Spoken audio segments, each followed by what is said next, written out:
Hello everyone, তোমাদের সবাইকে আবার স্বাগত জানাই। ইউজিসি নেটের পেপার 1 ইউনিট 8 অর্থাৎ আইসিটির যে সাবটপিক রয়েছে আউটপুট এবং ইনপুট ডিভাইস, আমরা এই ক্লাসে ওই সম্পর্কে বিশদে আলোচনা করব। তোমরা নিচের যে ডেসক্রিপশন বক্সে এই টেলিগ্রামে জয়েন করে নাও, ওখানেই এই পিডিএফটা মেনলি প্রোভাইড করা থাকবে। তো এই ইনপুট এবং আউটপুট ডিভাইস এটা সম্পর্কে আমরা প্রায় সকলেই মোটামুটি করে বেশ কিছু এর সম্পর্কে আমরা মোটামুটি সকলেই জানি। যেমন তার কারণ হচ্ছে এখন আমাদের কাছে মোটামুটি করে দেখা যায় যদি হাতে আমাদের সকলেরই মোবাইল থাকে, ল্যাপটপ থাকে বা বিভিন্ন ধরনের ইলেকট্রনিক্স গ্যাজেট আমরা ইউজ করছি। তো এখানে ইনপুট এবং আউটপুট ডিভাইসের গুরুত্ব কতখানি তা আমরা সকলেই জানি। এবার ধরো তুমি কোনো পরীক্ষার ফর্ম ফিল আপ করবে, ফর্ম ফিল আপ করতে গেলে একটা ইনপুট ডিভাইস এবং আউটপুট ডিভাইস কিভাবে কাজে লাগে তা আমি তোমাকে একটা ছোট্ট এক্সাম্পল দেখাই। ল্যাপটপে যখন আমরা ফর্ম ফিল আপ করি বা তোমরা করো, তখন দেখবে যে তোমাদেরকে ফটো স্ক্যান করতে হয়। ফটোটা স্ক্যান করার জন্য তোমাদেরকে হয় ওটাকে ক্যামেরায় প্রথমে ফটো তুলতে হয় বা স্ক্যানারে ফটোটাকে তুলে নিতে হয়।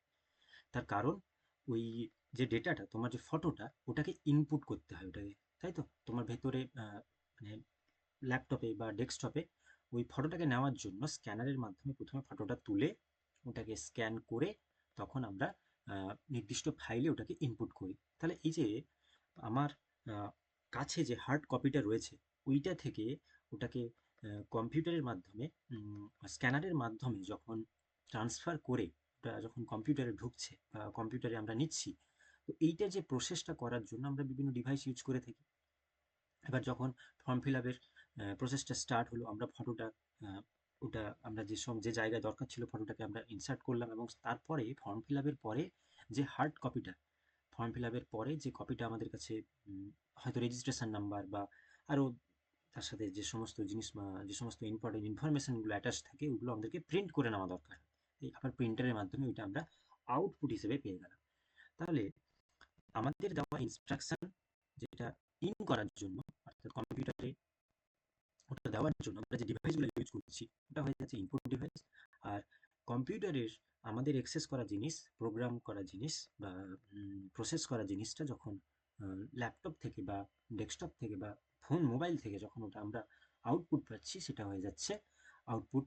যে ডিভাইসগুলোর মাধ্যমে এগুলো পাচ্ছি সেটা হয়ে যাচ্ছে আউটপুট ডিভাইস। তো মোটামুটি করে ইনপুট ডিভাইস এবং আউটপুট ডিভাইস এটা একদম বেসিক জিনিস। তো আমি শুধু তোমাদের জন্য এই ক্লাসে নিয়ে এসেছি কিছু ইম্পর্টেন্ট এক্সাম এক্সাম ওরিয়েন্টেড কিছু ডিভাইসগুলো, যেগুলো মেনলি পরীক্ষায় আসে, এবং এদের নামগুলোকে অনেক সময় অন্যরকমভাবে দেয়। তো তখন আমাদের আইডেন্টিফাই করতে খুব অসুবিধা হয়। যেমন mouse, joystick, keyboard, scanner, printer, এসব নাম আমরা সকলেই জানি, বা এগুলো কোনটা ইনপুট কোনটা আউটপুট আমরা মোটামুটি সকলেই বুঝতে পারি। কিন্তু এদের মধ্যে কিছু ডিভাইস রয়েছে যেগুলো এক্সামে চায় বা আসে, যেগুলো কিন্তু তোমাদের অনেক সময় হয়তো মাথা ঘুরিয়ে দেওয়ার মতন একটা ব্যবস্থা থাকতে পারে। তো তোমাদেরকে ওই জিনিসগুলো একটু জেনে রাখতে হবে।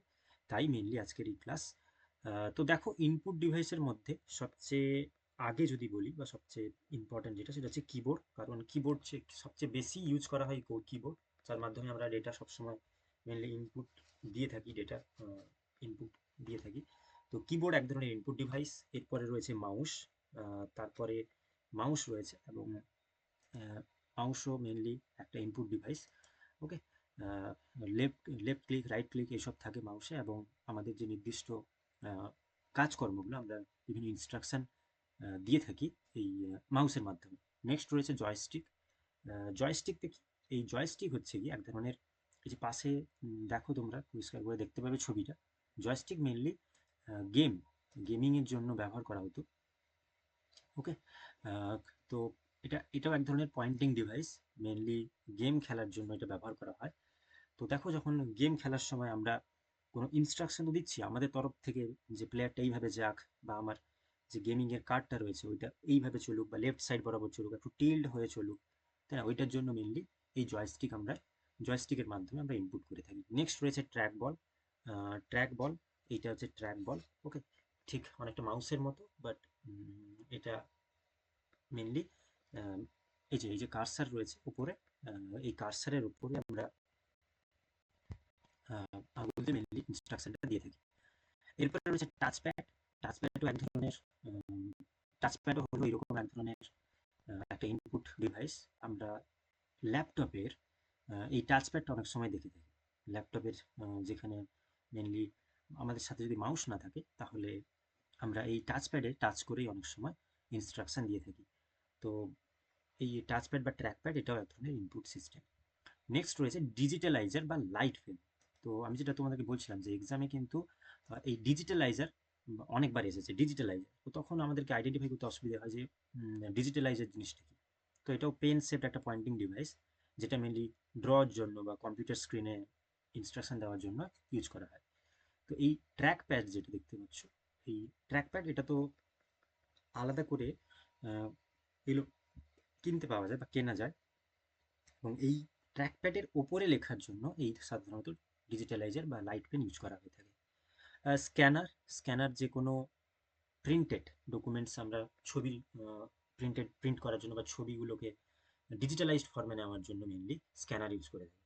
এরপরে রয়েছে ওয়েব ক্যাম।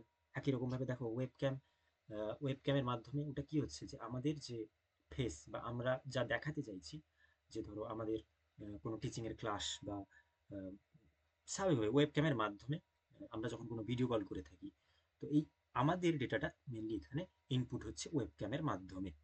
ওকে, আচ্ছা, এটা কখনো কখনো ইউএসবির মাধ্যমে কানেক্টেড থাকে, কখনো ওয়াইফাই দিয়েও কানেক্ট করা যায়। ওকে, তো এগুলোও হচ্ছে কিন্তু ইনপুট ডিভাইস। এরপরে রয়েছে মাইক্রোফোন।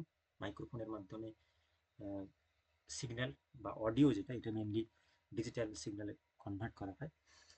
ওকে, তো এইগুলো ছিল মোটামুটি করে ইনপুট ডিভাইস, যেমন keyboard, mouse, joystick, trackball, trackpad, digitizer বা light pen, scanner, webcam, microphone, এইগুলো। আচ্ছা, এরপরে চলে আসা যাক আউটপুট ডিভাইসে। তো যে ইনপুট ডিভাইসটা আমরা ইনপুট ডিভাইসের মাধ্যমে আমরা যে ডেটাগুলো ইনসার্ট করেছি, আমরা এই বিট এনি কাইন্ড অফ মেশিনের মধ্যে, সেটা যখন আউটপুট হিসেবে বেরিয়ে আসবে, যেমন ইমেজ, গ্রাফিক্স, অডিও, এগুলো সবই আউটপুট ডিভাইসের মাধ্যমে কিন্তু বাইরে বেরিয়ে আসে। যেমন মনিটর, হ্যাঁ, এই ল্যাপটপের স্ক্রিন, ডেস্কটপের স্ক্রিন, তারপরে ধরো টিভির যে স্ক্রিন, এইগুলো সবই আউটপুট ডিভাইস। ওকে, আচ্ছা, এদের মধ্যে এই ডিসপ্লের মধ্যে এক ধরনের স্মল ডটস থাকে যেগুলোকে মেনলি পিক্সেল বলে থাকে। ওকে, এরপরে রয়েছে প্রিন্টার। প্রিন্টার যে কোনো হার্ড কপি, আচ্ছা, যে কোনো ফটো, ইমেজ, এগুলো পেপারের মধ্যে হার্ড কপি হিসেবে তৈরি করার জন্য প্রিন্টারকে মেনলি ব্যবহার করা হয়। প্রিন্টারও এক ধরনের আউটপুট ডিভাইস। নেক্সট রয়েছে স্পিকার, আমরা গান শুনতে পাই। এই স্পিকারের মাধ্যমে প্রজেক্টরের মাধ্যমে ক্লাসরুম বা বিভিন্ন ধরনের পিপিটি প্রেজেন্ট করার জন্য প্রজেক্টর ব্যবহার করা হয়ে থাকে। ওকে, তো ওকে, আচ্ছা, এরপর এরপরে রয়েছে, আচ্ছা, প্রিন্টারের ক্ষেত্রে একটা জিনিস যেটা মনে রাখতে হবে, যে প্লটার। ওকে, PLOTTER, এই প্লটার বলে এক ধরনের বেশ বড় ধরনের প্রিন্টার রয়েছে, যেরকম ফ্লেক্স প্রিন্টিং করা হয়। ওকে, বড় বড় ফ্লেক্স প্রিন্ট করার জন্যই প্লটার ইউজ করা হয়। এই প্লটার কিন্তু এক ধরনের আউটপুট ডিভাইস। ওকে, এটাও এক্সামে এসেছে, তো অবশ্যই জানা দরকার প্লটারটা হচ্ছে এক ধরনের আউটপুট ডিভাইস। তো আচ্ছা, তো এই ছিল মোটামুটি করে কিছু ইনপুট ডিভাইস এবং আউটপুট ডিভাইসের এক্সাম্পল। আর এটা একদম বেসিক জিনিস, তাই তোমরা সকলেই এটা জানো। আচ্ছা, এক্সট্রা এখান থেকে যেটা তোমাদেরকে দেখতে হবে তা হলো, দেখো কিছু ডিভাইস রয়েছে যেগুলো ইনপুট এবং আউটপুট বোথ, মানে দুটো হিসেবে কিন্তু কাজ করতে পারে। হ্যাঁ, যেমন কিছু প্রিন্টার রয়েছে যেগুলো একদিক থেকে যেমন স্ক্যান করতে পারে, তারা স্ক্যানিং এর কাজটাও করছে, তেমনি অন্যদিকে তারা প্রিন্টিং এর কাজটাও করছে। ওকে, তাহলে স্ক্যান যখন করছে ওটা সে ইনপুট ডিভাইস হিসেবে কাজ করছে, যখন সে প্রিন্ট বের করছে তখন সেটা আউটপুট ডিভাইস হিসেবে কাজ করছে। ওকে, তো এরকম যদি কোনো প্রশ্ন এসে থাকে যে কোন ডিভাইসটা এখানে মেনলি ইনপুট আউটপুট দুটো কাজই একসাথে করছে, তখন তোমাদেরকে এই প্রিন্টার বা ওইরকম যদি কোনো স্ক্যানারের অপশন থাকে তাহলে ওটাই চুজ করতে হবে। ঠিক আছে, এই ছিল একদম আউটপুট এবং ইনপুট ডিভাইসের জন্য একদম বেসিক একটা ক্লাস। এখানে তেমন কিছু নেই, তোমরা পারলে এইখান থেকে এই টপিকটা পড়া হয়ে গিয়ে থাকলে প্রিভিয়াস ইয়ারের কোশ্চেন পেপারগুলো প্র্যাকটিস করো। ঠিক আছে, আর আমরা এইরকমই প্রিভিয়াস ইয়ারের কোশ্চেন পেপার নিয়ে আলোচনা খুব শীঘ্রই শুরু করব আমাদের এই টপিকগুলো শেষ হয়ে গেলে। আর তোমরা ততক্ষণে সেপারেট যে প্লেলিস্ট রয়েছে আমাদের, ওই প্লেলিস্টে গিয়ে আইসিটির আগের চ্যাপ্টারের ক্লাসগুলো তোমরা দেখে নিতে পারো বা সাবস্ক্রাইব করে রাখতে পারো পরবর্তী এই পেপার ওয়ানের বিভিন্ন ক্লাস পাওয়ার জন্য। ঠিক আছে, থ্যাংক ইউ সো মাচ সকলকে ক্লাসটা পুরোটা দেখার জন্য। আর তোমাদের ভ্যালুয়েবল ফিডব্যাক অবশ্যই কমেন্ট করে জানাবে। দেখা হচ্ছে পরের কোনো ভিডিওতে। টিল দেন সকলে খুব ভালো থেকো। থ্যাংক ইউ সো মাচ সকল।